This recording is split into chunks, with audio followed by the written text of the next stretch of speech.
Tahniah Puan Noliza, bayangkan hasil konsisten menabung emas sikit-sikit, sekarang jumlah simpanan emas dah pun lebih 120 gram dalam akaun Get Public Gold.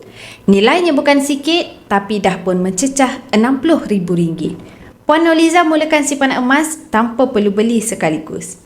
Dan melalui akaun emas Get Public Gold, beliau top up mengikut bajet setiap bulan, kadang-kadang 100 dan kadang-kadang lebih. Konsistensi beliau itulah yang membuahkan hasil sampai jumlah gram emas beliau jadi banyak seperti ini.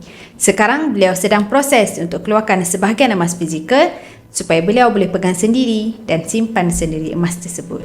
Bila emas sudah dalam tangan, bukan saja rasa puas, tapi kita dapat rasa aura emas itu sendiri. Emas ini bukan sekadar cantik, tapi juga kalis inflasi dan nilainya meningkat dalam jangka panjang dan boleh dijadikan aset kecemasan.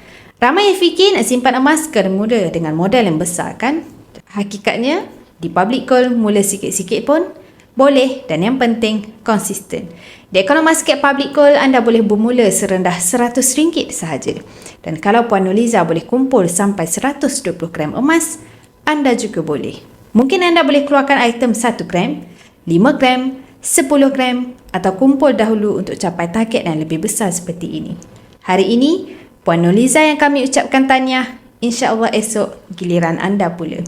Jika anda berminat nak mulakan simpanan emas seperti Puan Noliza ini, boleh rujuk pin video saya untuk langkah mudah daftar akaun emas dan nanti saya akan bantu anda cara terbaik menabung emas di Public Gold sesuai dengan bajet anda.